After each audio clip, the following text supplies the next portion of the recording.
Welcome to Momentum Monday. Howard, how is the weather in New York? Beautiful. Not too humid, not too hot.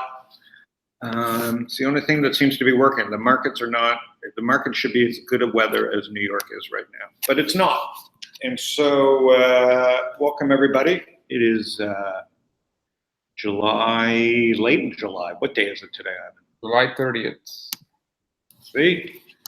I ask questions to Google, my Ivan, who is Google for me. He's the eyes and ears of this operation. Welcome everybody to Momentum Monday. It's more like the exorcism.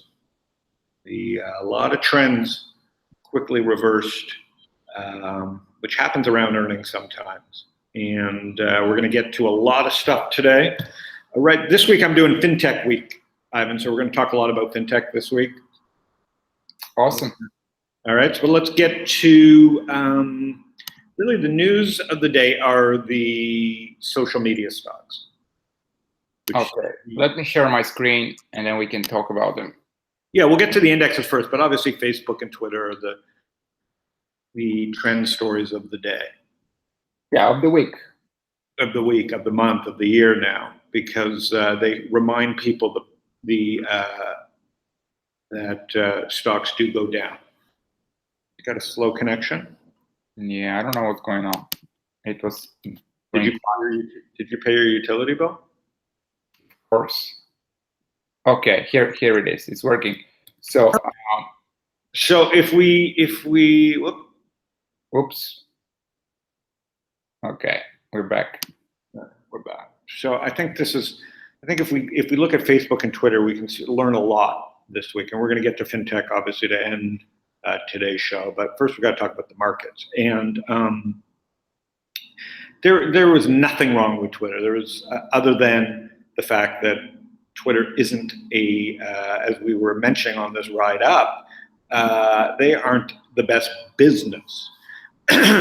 And so what happens when you don't have the best business and mood changes, gaps to the downside can happen. And I love Twitter. I think it was undervalued at 47. I think it's hard to value the company. I'm not giving up on it. I don't like it more or less.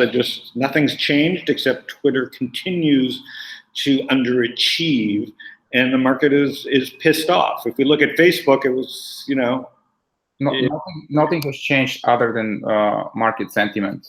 Yeah, for Twitter. Now, market sentiment did change finally because of Facebook.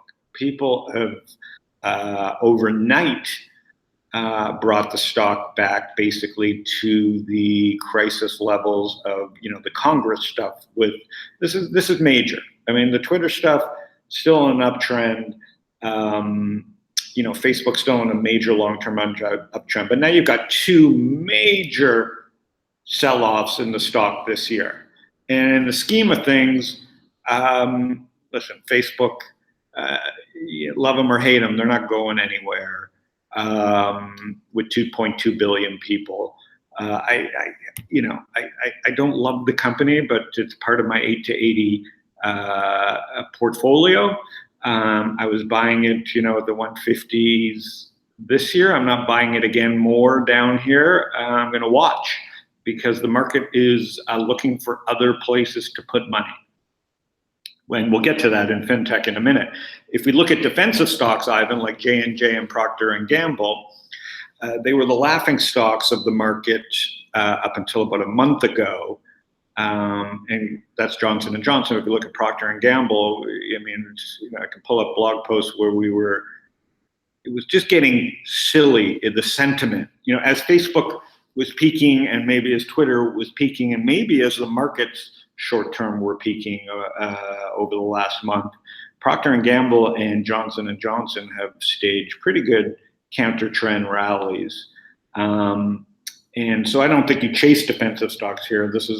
But this is a signal that, money isn't coming out of the market. It's looking for other ideas. So I don't think, we're in some kind of complete change of trend mode. It's, people for rightly reasons are kind of pissed off and scared of Facebook and social media stocks. But let's go back to the indexes, and I think the indexes are still just having a regular bad few days. Yeah, I mean the Nasdaq 100 definitely with a little bit of a deeper pullback than the S&P 500, which is a lot better diversified. It's still propped up by energy, by retail. Financials. You're green for the day. And financials, if we look at the financials today, a lot of them are having big days, so, or at least good days. Goldman, JP Morgan are up today. So in the overall scheme of things, some trends may be changing. A lot of the software stocks are in pullbacks. A lot of the JP Morgan just powering high. A lot of the software stocks are in pullback, and that's showing up in the Nasdaq. Okta. Look at I've been flipping through some charts here of stocks that we've loved, and they've given back weeks and weeks of gains, falling back into bases. So it's we've got to look for new ideas as long as the indexes are acting well. And this is also a great reminder why you don't chase winners. You got to let the markets come to you. And here's Amazon pulling back. Netflix is in a deep pullback now, probably closer to 20% pullback. Just still in the scheme of things, nothing for this stock based on the run. In the low 200s, you're in a bear market. Right now, we're just in a normal pullback. Google seems interesting to me. That's interesting. Google's pulling back into its base on the breakout, Ivan. Yeah, I mean, definitely in the past few days, we're seeing a major shift in market sentiment. We're seeing large cap companies like Facebook and Twitter having a 20% one-day sell-offs on just missing their monthly active users, and which that's not serious. But that shows how momentum is priced. These people don't know how to price these assets. So if you chase them and you are part of that group that doesn't understand how to price the assets, you better be prepared for 20%. Exactly. And then we're also seeing Google and Amazon, which get their best earnings reports in their history, like huge numbers, big surprises. And they were barely up a couple percent on their earnings day, and they're giving that back now. So. Yeah, I think if Google stays above 1,200 here and fills that gap, we're okay. But I mean, this is definitely one of my tells right now. Great earnings, record company earnings, surprised a lot of people. If that gap doesn't hold, all bets are off short term. So in the meantime, I still think we're fine. This is what happens in momentum. You have these occasional collapses. This is why you own more than one stock, hopefully. And this is why you look for a portfolio of momentum.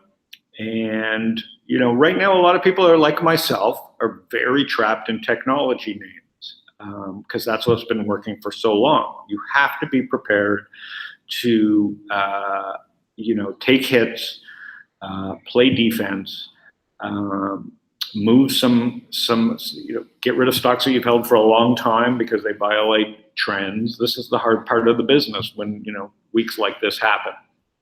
And let's go, Ivan, before we end it on financial stocks to what's working. Let's see if there's anything that's working in this correction. Like actually. Well, as you mentioned, defensive stocks, retailers, some of them, and financials, just because interest rates are trying to perk up again. These are long-term U.S. treasuries. They're pulling back, which means that long-term interest rates are rising. I mean, nothing really inspiring to me.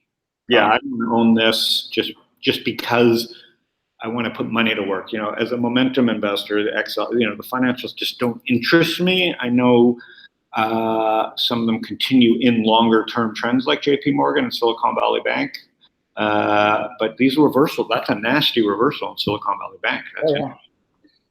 And Silicon Valley Bank is probably the one of the few momentum financial stocks. So definitely. Let's put that back up because that is tied to the Nasdaq as well. So that does make sense. It's doing what Google did. It broke out as a bank / proxy for the Nasdaq and has quickly given back that massive gap.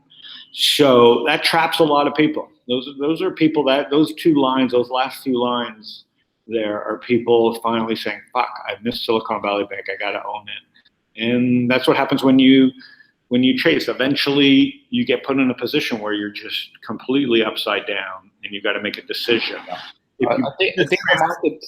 If you've been in this trend and caught it, congrats. There's nothing's changed here, but you can see quickly how this stock had nothing but people that had a profit, and now there's a percentage of people that are trapped and down 10% pretty quickly, or 6% pretty quickly, and that becomes overhead resistance. So these are just things that are happening quickly in tech and now in some leading stocks. And I think it's okay to you could be bullish one week and then quickly on the defense the next week. That's how you stay in the business. Now, hopefully, this is just like a pause that refreshes, but we just don't know. Deep buying has worked well this year. That most people are really conditioned to look at all those pullbacks as buying opportunities, and maybe this is why with the sell-off in the past couple of days, we're seeing the market kind of complacent. I mean, if you take a look if you look at all the Momentum Mondays we've done, you can just tell over the weeks how easy it sounded, how boring we've sounded, and that's what happens. You can't predict when. I'm looking at the VIX. I mean, VXX in this case, it's barely up. The market is sleeping. Usually when people are scared, they go and buy put options to protect themselves, and then the VIX spikes. We're not really seeing that right now. So, I mean, either everyone is on vacation or the market doesn't really believe that. In the streets in New York, people are on vacation. And if you don't own Facebook or Twitter, you wouldn't know the markets truly are down. But, if you're on the fringe like us, you see some stuff. Look at Shopify. I'll pull up Shopify as an example, SHOP. Hit all-time highs. It's a pullback in the past couple of days, and then all the Chinese internet stocks as well. If you take a look, the Chinese Shopify, 1,000. No, but the IQ, the Netflix of China, getting annihilated after. I mean, it's only giving back a couple months of gains, but I remember the message boards on StockTwits just going, just the chasing that was going on in these stocks was incredible. So this is an ETF that shows the Chinese internet stocks. It's back near 52-week lows. It's like at the lower range, the lower side of their annual. It was the only part of the Chinese market that was working. So this is not good. Yeah, there was just a lot of speculation. So that's either a good buying opportunity for some crazy deep buyers, or it's really a warning sign because it's about to, I really think people, especially because the U.S. has caught the flu at this point. I think once U.S. tech catches the bug, China, granted it may correct ahead of the U.S. and so the world is connected, but you can still relatively make money in different markets. But a lot of stocks just couldn't make the big breakout and hold them. As we're flipping through charts here, wow. Even the Chinese Tinder. I mean, let's take a look at the U.S. Tinder. Also starting to look. Yeah, I mean, it doesn't matter that Facebook won't be able to compete. The market softens. Tinder is now officially back into the prices when Facebook did announce it. So yes, we're bordering on some dangerous action in leading stocks.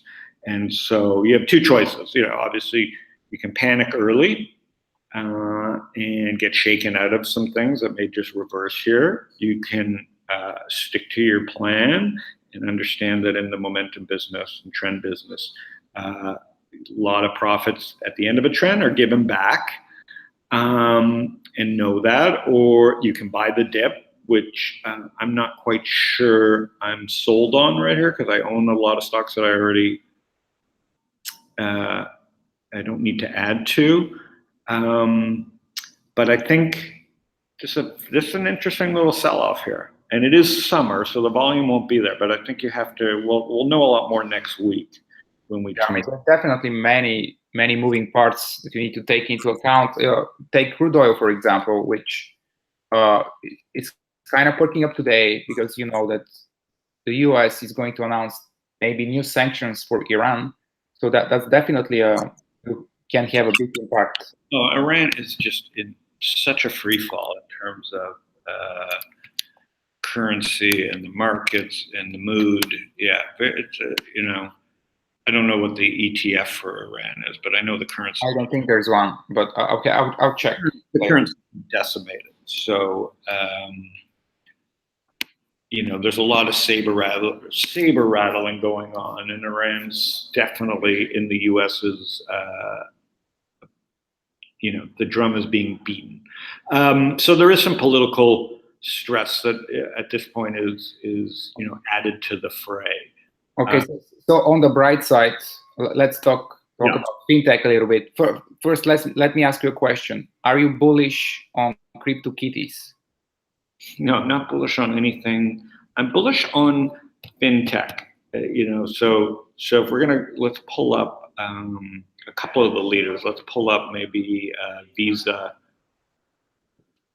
I'm trying to think of the purest plays on fintech. I would say, Visa, as you can see here, selling off the last few days, but just another record quarter of earnings, but not immune based on its trend to this pullback. We have PayPal,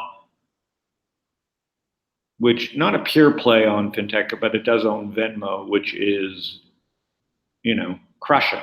Broke out. Another sign, these are later stage breakouts. They've had great runs. Now it's pulled back if you go into a daily of PayPal, Ivan, where it's just like another false breakout. Looked fantastic a week ago. Look at the volume and the sell-off back into the base. So look at Square, just been relentlessly great trend. Just gave up a couple months of gains in 2 days. From a new all-time high. So if we look at fintech, so far we've talked about three. You have my view of fintech is J.P. Morgan and Goldman Sachs are I don't know if they're too big to fail or too clever to fail, but they're going to be around for the next 100 years. Okay, so JPM and Goldman Sachs, in any fintech discussion. You have to include them. The brokerage industry is under complete slow transformation. You can see, Schwab's had a good run, but starting to act weak. The brokerages have had a great run.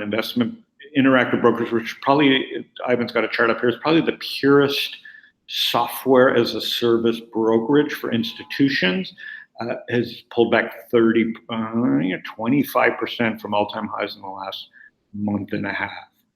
Granted, it's been a tremendous run, but these are really serious counter trend or end of trend things happening right now. But Interactive Brokers, when all said and done, is a dominant leader. And as a company, they look forward to bear markets in the industry because they come out of these things stronger. CBOE. Oh, that's interesting how weak the CBOE is. I don't know why they're generally weaker than the rest, because if you look at the NASDAQ, CME's held up. I wouldn't put CBOE in my top idea. I look at the NASDAQ, it's just an interesting company in the sense that it is fintech. It is more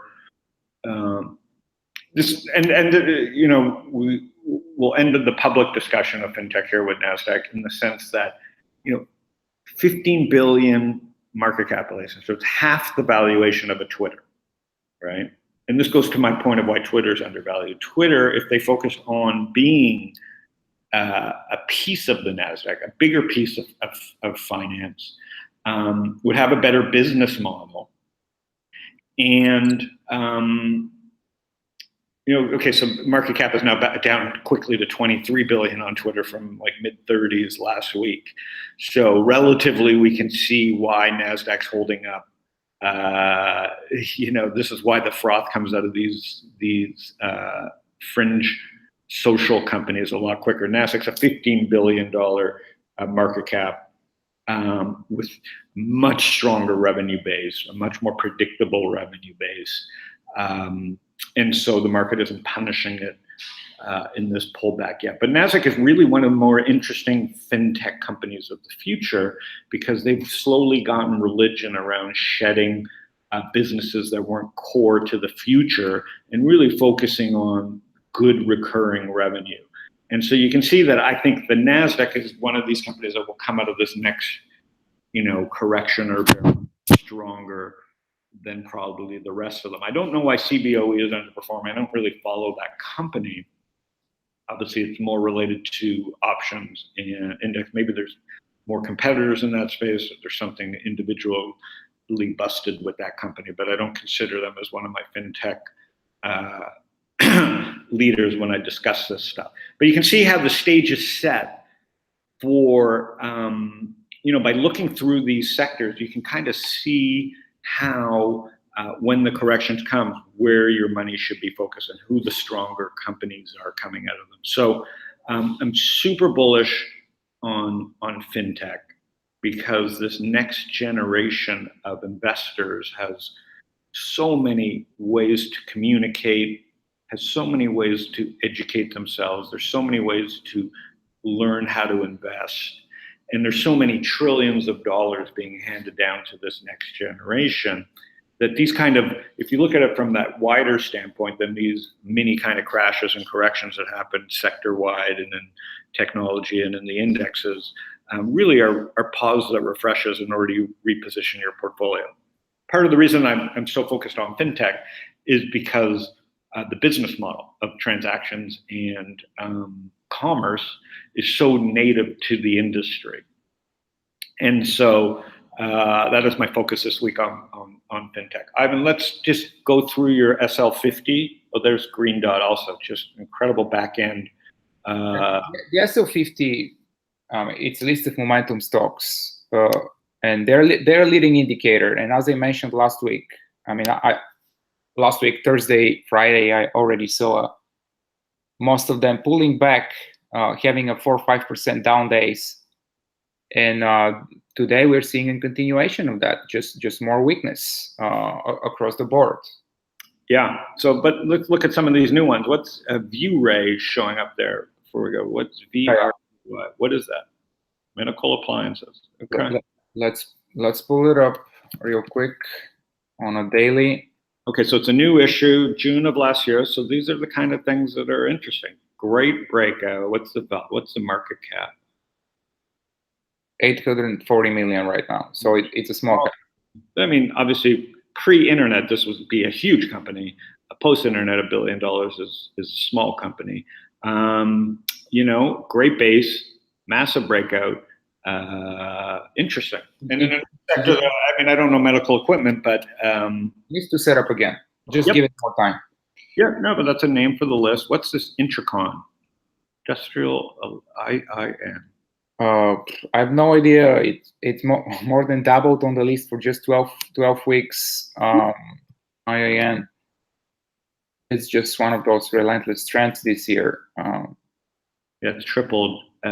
Makes miniature components, plastic part. Okay, medical equipment again. Okay, let's keep going. So money has been flowing into metal equipment, not just software stocks. Another new name, GTL. Not a sexy company, but this is where the strength currently is. Is a $2 billion company, it looks like, highly used in product on storage, hydrocarbons, industrial gases. Okay, I'm never going to learn this business, but congrats to people that own it. And it's definitely on our list for good reasons. Price action is just bullish even today. Look at the relative strength. Not sexy. So there is still stuff working, just less sexy. Let's go back. Let's just go through the list. So the list is pulling in some names outside of software. Green Dot we talked about in the credit service business. Okay, so there is stuff working. If this continues, names like Shopify and stuff will drop off this list, and Okta and Twilio. Yeah. And, hopefully new trends in a real bear market, this list will drop down to barely nothing. In a healthy market, new names will start showing up on this list. And in a perfect world, the stocks that we already own will reverse and just continue going higher. But you can see as we scroll down this list, it's still a lot of software, semiconductor, and tech stocks. Yeah. What's this AMD. BioRad, BIO? Okay, let's pull it up. It's been on there 11 weeks. Yeah. Yeah, research kits. It's less about Facebook or Twitter. So there's just a lot of money out there sloshing around still on leading stocks, just not all. The only green stock. I mean, one of the few green stocks on the list. Right. So the advanced micro devices has been ridiculed. Well, there's so many people that have ridiculed this company, mostly because they're upset that a younger generation of gamers loves this stock. This is kind of like the iOmega of, wow, look at this, AMD over how long? This is a 40-year-old business hitting 15-year highs. Despite it's being dismissed as kind of like a millennial bubble stock. But the gamers, they have a chip that the gamers love. And, you know, it's along with NVIDIA's just rode a beautiful trend. I don't game. I don't have a gaming machine. Kind of miss this trend just because I don't participate in it. I don't really understand. But yeah, you can see from gaming market, Take-Two, incredible industry. Congrats to the young people that just understood that AMD was making a chip that gamers loved, and it's been incredible returns. And it's been one of these tech stocks that has barely budged despite that. So I think gaming. I've talked about esports on my blog. I think gaming is kind of this global stock market. So I think gaming may evolve more to chatting, global chat like Fortnite, and it may evolve more to like the Twitch model where people can just watch gaming. But we've jumped the shark.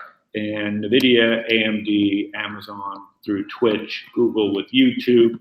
There's a ton of ways to play the Activision, Electronic Arts. There's a million ways to play the gaming trend. And that's just part of this global social bull market.